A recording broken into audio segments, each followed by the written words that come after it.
Le Grand Matin Sud Radio, 7h-10h, Patrick Roger, Cécile de Ménibus. Il est 8h17, le petit déjeuner politique ce matin, c'est Guillaume Pelletier, député du Loir-et-Cher, porte-parole d'Éric Zemmour et vice-président de Reconquête. Oui, bonjour Guillaume Pelletier. Bonjour. La campagne Zemmour, la fausse union des droites, la bataille des idées, les parrainages, autant de questions que nous allons aborder. Mais commençons par la crise du pouvoir d'achat, liée notamment à la flambée des carburants, des prix de l'énergie d'une façon plus générale. 10% d'augmentation des indemnités kilométriques pour les ménages imposés, déclarant leurs frais professionnels. C'est la proposition hier du gouvernement, la hausse des prix du carburant. Est-ce que c'est une bonne réponse selon vous, Guillaume Pelletier ? Non, enfin, tant mieux, mais ça fait 40 ans que les gouvernements successifs apportent des petites réponses, sans s'attaquer à la cause. Avec Éric Zemmour, nous disons, et nous sommes les seuls, que pour supprimer les taxes, les charges, les impôts qui asphyxient les Français, qui asphyxient les entrepreneurs, les automobilistes, les travailleurs, et en particulier les Français de la France rurale, moi où je vis, je suis élu de député du Loir-et-Cher, bon, il faut s'attaquer au coût de l'immigration et au coût de l'assistanat. Pour que chacun comprenne bien, l'immigration, son coût est évalué à 20 milliards d'euros chaque année en France. L'assistanat, selon le magistrat Charles Prats, c'est jusqu'à 50 milliards d'euros de fraude. Avec Éric Zemmour, on va mettre fin à l'immigration, vous le savez. On va engager, je vous représente cette proposition très forte que nous faisons, la création de la première brigade nationale de lutte contre les fraudes en France, sur le modèle de ce qui a été créé en 2011 dans les Alpes-Maritimes. Un exemple, un chiffre pour que chacun comprenne. Cette brigade, dans un département, Alpes-Maritimes, a permis de récupérer plus de 15 millions d'euros par an sur un département. Attendez, mais et donc, j'y viens. J'y viens. Et puisque nous allons récupérer ces milliards perdus, nous allons engager une grande politique d'augmentation des salaires. Comment ? En baissant par exemple la CSG, ça offrira un 13e mois à tous les Français des classes moyennes, c'est quand même pas rien. Nous allons défiscaliser les heures supplémentaires, nous allons libérer... Comment ? Pas tout à fait. Non, les heures supplémentaires, Nicolas Sarkozy courageusement les avait défiscalisées et François Hollande les a refiscalisées. Emmanuel Macron en même temps a fait un entre-deux. Voilà, donc il faut que chacun comprenne bien que tous ceux qui vous promettront des chèques ou des primes sans s'attaquer au coût de l'immigration et de l'assistanat, ça ne changera rien. Nous, on supprime les coûts de l'immigration et de l'assistanat d'une part, et deuxièmement, on engage toute une politique de baisse des charges, des taxes et des impôts pour permettre aux automobilistes, aux travailleurs, aux entrepreneurs de vivre au mieux de leur travail. Mais est-ce que c'est aussi simple que ça, l'immigration qui pourrait en fait atténuer les coûts de l'inflation, de la hausse de l'énergie, parce que c'est beaucoup plus global, vous le savez très bien. Vous avez tout à fait raison, parce que c'est beaucoup plus global. C'est pas simplement la question du coût de l'énergie, c'est que la France, vous savez, moi je suis né à la fin des années 70, il y avait à peu près 0 dette et 0 déficit. 40 ans plus tard... Il y avait une inflation très forte. Vous avez les chiffres, 3 000 milliards d'euros de dette. Voilà ce que nous laisse 40 ans, pas loin. Si, on y arrive. 40 années de gouvernants. Eh bien, il faut mettre fin à cette dérive des dépenses que les Français ne peuvent plus supporter et redonner l'argent aux Français qui bossent. Vous voyez, qu'est-ce qu'ils me disent chez moi dans le Loir-et-Cher toute la journée ? Il n'y a plus d'écart entre les revenus du travail et les revenus de l'assistanat. Quand vous bossez, vous levez le matin, vous faites l'effort d'aller travailler, vous avez des salaires dérisoires, pendant que celui qui ne fait pas l'effort, en cumulant un certain nombre d'aides sociales, va à peu près avoir le même revenu.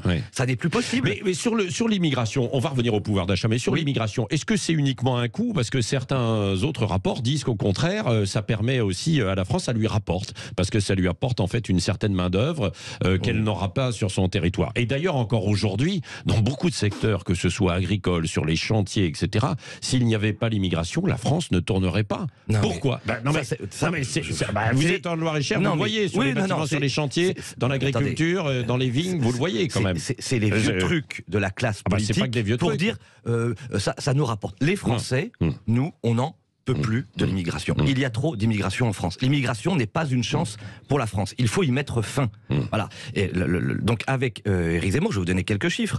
Emmanuel Macron, c'est 2 millions d'étrangers nouvellement entré sur le territoire national depuis son élection en 2017. Sur le chiffre du rapport au travail, 45% seulement des étrangers travaillent en France. Donc il faut changer radicalement cette façon de faire. Ça fait des décennies que ça dure, il faut y mettre fin. Et parce que nous y mettrons fin, nous pourrons enfin récompenser celles et ceux qui travaillent. Ce qu'incarne Éric Zemmour, c'est aussi la récompense du travail, du mérite et de l'effort. Celui qui n'a pas de boulot, etc., c'est forcément un assisté, selon vous. Est-ce que j'ai dit ça? Non, mais je vous pose la question parce que tout à l'heure, vous étiez proche de le dire. Je viens d'une famille des classes moyennes.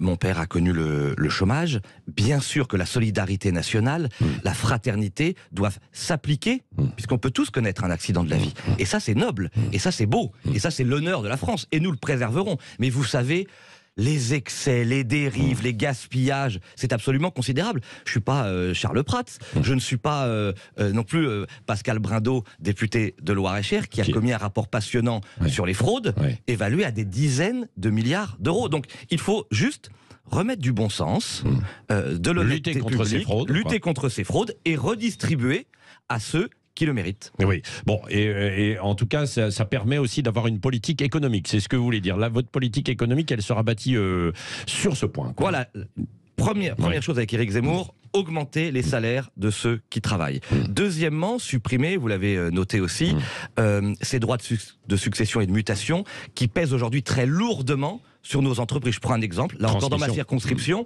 le zooparc de Beauval avec les pandas, que tout le monde connaît, fondé par la famille Delors, Rodolphe Delors, qui est le président aujourd'hui, qui a quitté l'école à 16 ans, qui a fait une histoire extraordinaire, hein. Aujourd'hui c'est 2 millions de visiteurs, me disait, avec tant d'autres, pour transmettre un jour à mes enfants, en France, c'est très très compliqué, tant les taxes s'abattent. Eh bien, avec Éric Zemmour, on supprimera ce type de fiscalité. Parce que, donc, c'est pour comprendre, c'est assez simple. Puisque nous mettrons fin au coût de l'immigration et de l'assistanat, nous pourrons engager une vraie politique de baisse des impôts, des taxes, des charges et donc d'augmentation des salaires. Comment vous ferez pour aussi rembourser la dette qui est énorme? Ben justement, parce que s'il y a moins de rentrées d'argent, plus de difficultés pour rembourser.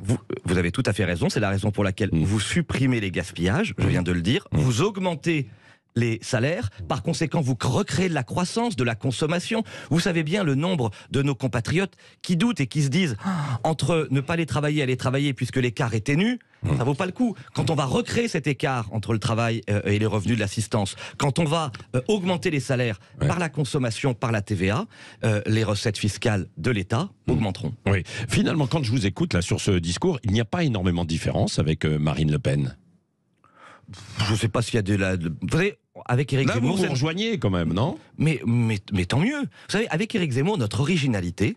Ah bah tant mieux, donc, parce que Éric Zemmour... Attendez. Non, avec Éric Zemmour, notre originalité, on n'est pas là pour se comparer. On a un adversaire.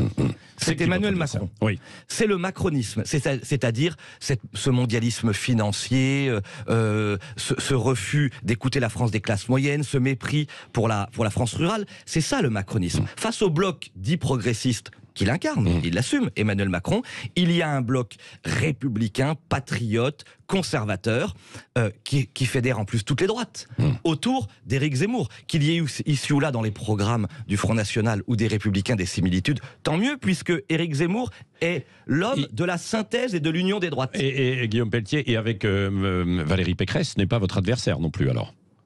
Bah, Valérie Pécresse, moi je la connais bien, on a travaillé ensemble pendant 13 ans. Elle a voté, et c'est son droit, pour Emmanuel Macron en 2017. Elle a quitté les Républicains, et c'est son droit, en me reprochant et en reprochant à Laurent Wauquiez d'être trop à droite. Elle ne veut pas trop reprendre les idées d'Éric Ciotti, et chacun a bien compris qu'elle allait rallier Emmanuel Macron. Donc, elle va rallier Emmanuel Macron? Bah, elle l'a déjà fait, donc, et quand je lui ai posé la question le 8 décembre dernier, elle n'a pas voulu répondre sur son engagement à ne pas rallier Macron. Donc oui, il y a un bloc commun, c'est leur droit. Emmanuel Macron, Valérie Pécresse, c'est globalement la même politique. Et la seule alternative, c'est Éric Zemmour. Donc oui, ce que vous dites, c'est pas mon seul adversaire, c'est Zemmour, c'est Macron, c'est Macron plus Pécresse, quoi. Bah, c'est la même politique. Notre différence, c'est qu'avec Éric Zemmour, c'était le magnifique, peut-être pas avoir les parrainages, le magnifique discours de Villepinte. Éric l'a aussi rappelé lors de ce meeting incroyable, vous auriez vu à Cannes. C'est nous tendons la main à égalité à tous les électeurs. Vous avez voté Le Pen, vous avez cru en Sarkozy, en Chirac, en Séguin, en Pasqua, en Villiers. Enfin, vous avez un homme, un Français juif berbère d'Algérie, qui n'est pas un politicien, qui veut créer un parti. La Reconquête, 85 000 adhérents depuis hier, c'est un record sous la Ve République avec une telle dynamique.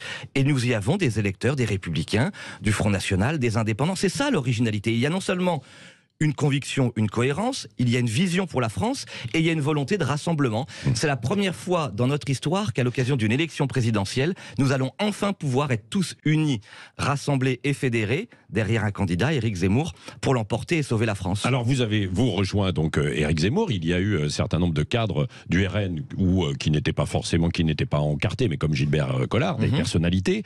On a évoqué d'autres noms. Et finalement, ils ne viennent pas. Par exemple, le maire de Chalon-sur-Saône, Gilles Plattret. Il frappe à la porte ou c'est vous qui frappez à sa porte? Non, mais notre porte, elle est ouverte. Vous savez, je suis député, j'ai été numéro 2 des Républicains. J'ai gardé énormément d'amis chez les Républicains. On s'appelle tous les jours avec les députés, les sénateurs, des maires. Donc notre porte est ouverte. Mais nous, on n'est pas dans une stratégie obsessionnelle du ralliement. Le seul ralliement qui compte, l'immense ralliement qui compte, c'est celui qu'est en train de réaliser Éric Zemmour avec le peuple français.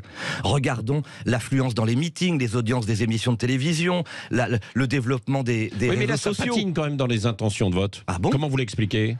Un homme parce qu'il était monté à 14-15. Parti de rien. Marine Le Pen, elle continue de monter. Attendez, non. Oui. Un homme parti de rien, qui est aujourd'hui en moyenne, c'était les sondages d'hier, à 14%, à 1 ou 2 points des candidates que vous évoquez. Éric Zemmour, et ce matin... Moi, il y a un 12% pour Éric Zemmour, et 18,5% pour Marine Le Pen. Les deux derniers, le cluster Marianne ou le Rolling Opinionway pour les Échos, il est très clair, nous sommes à 14%. Bon, bref.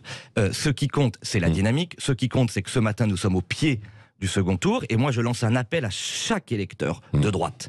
Pour la première fois, vous avez l'opportunité d'être ensemble, puisque nous sommes d'accord sur l'essentiel. Nous voulons la fin de l'immigration, nous voulons récompenser le travail, nous voulons défendre la France rurale. Nous pouvons gagner et nous devons répondre à cet enjeu de l'élection présidentielle, qui n'est pas une énième élection, qui n'est pas un rendez-vous électoral classique, qui est un enjeu de civilisation. Pour nos enfants, pour nos petits-enfants, le grand sujet qui est devant nous, quelle France voulons-nous leur léguer? Une France fracturée, communautarisée, islamisée, ou une France où nous retrouvons le bon sens, le côté agréable à vivre. Voilà, il y a plein. Il faut que chacun ait conscience de ça, de l'enjeu qui est devant nous. Guillaume Pelletier, tout à l'heure, quand on a évoqué Marine Le Pen, Valérie Pécresse et des ralliements potentiels, vous estimez là que vous n'avez plus forcément besoin de ralliements pour votre dynamique? Vous allez en avoir ou pas? mais bien sûr, ça va continuer. Vous savez, Jules Verne nous avait dit qu'il fallait 80 jours pour faire le tour du monde. C'est à peu près le nombre de jours qui nous sépare du premier tour de l'élection présidentielle. Donc, l'art de la maîtrise du temps. Il devrait y avoir des noms prochainement. Il y aura, mais ça n'est pas... On a parlé de Marion Maréchal, par exemple. Est-ce qu'elle pourrait se prononcer? Mais je connais très bien Marion, j'apprécie beaucoup Marion. Marion fut l'une des premières, je l'avais fait moi avec la droite forte, elle aussi a posé cet acte de l'union des droites. J'ai trop de respect pour la liberté de chacun pour me prétendre son porte-parole. Je lui poserai la question. Ce qui est certain, c'est que cette dynamique des ralliements, cette dynamique populaire, ce grand mouvement créé Reconquête, cette identité, ce courage que porte Éric Zemmour, c'est un vent de fraîcheur dans cette classe politique qui nous raconte la même chose depuis 40 ans. Et c'est enfin, avec cette stratégie inédite, l'union des droites, l'opportunité, mesurez-le bien, de gagner. Ça fait 40 ans que François Mitterrand et la gauche avaient divisé la droite, les droites, et un homme, Éric Zemmour, propose et va réussir à les fédérer. Allez, encore 2 questions, il nous reste 2 minutes, Guillaume Pelletier. Sur les parrainages, où en êtes-vous là aujourd'hui? Alors, c'est l'une des missions avec une équipe extraordinaire que j'ai découverte, voilà, des gens très très motivés, l'une des missions que m'a confiée Éric Zemmour. On a une belle dynamique depuis 3 semaines. Pour vous donner un chiffre, la semaine dernière qui s'est écoulée, c'était 52 nouveaux parrainages, donc c'est vraiment une dynamique. Combien? Il faut toujours, autour de 400, il faut toujours rester humble. C'est un travail qui demande beaucoup de rigueur, de méticulosité. Je lance à nouveau un appel aux maires, au-delà de vos convictions, mesurez, si Éric Zemmour était absent du débat présidentiel, le scandale démocratique que cela représenterait. Et donc il faut que chacun, au nom de ses convictions, chaque maire, j'ai été maire, au nom de ses convictions ou au nom de l'amour d'un vrai débat démocratique en France entre le macronisme et Éric Zemmour, parce que vous allez voir, c'est le grand duel de l'élection présidentielle. Le grand duel qui s'annonce, qui va passionner les Français, c'est entre une vision du monde, la France est une petite région dans le monde, Emmanuel Macron, et la France redevient une nation souveraine, populaire, aimée des Français, Oui. avec Éric Zemmour. Guillaume Pelletier, vous êtes mis en cause et visé par une enquête sur l'utilisation de fonds publics pour avoir confié des missions privées payées par la région Centre-Val de Loire et de l'Assemblée. Qu'est-ce que vous répondez en fait à cette affaire qui a été sortie et révélée par Mediapart, sans aller sur le fond? Oui, non, mais très vite, tout est légal. C'est une enquête manifestement de vérification, dit le procureur, qu'il vérifie, qu'il contrôle. J'ai porté plainte à l'époque pour diffamation, parce que ce sont des allégations complètement mensongères. Tout est absolument légal. Vous savez, quelques collaborateurs parlementaires qui travaillent à l'Assemblée nationale, qui effectuent ce travail à l'Assemblée nationale, j'en ai les preuves irréfutables, et qui peuvent avoir à côté, non pas des activités privées, des activités militantes ou politiques dans un mouvement politique. C'est on ne peut plus légal, et l'enquête le démontrera. Merci Guillaume Pelletier. Merci à vous. Porte-parole d'Éric Zemmour, vice-président de Reconquête et toujours député du Loir-et-Cher.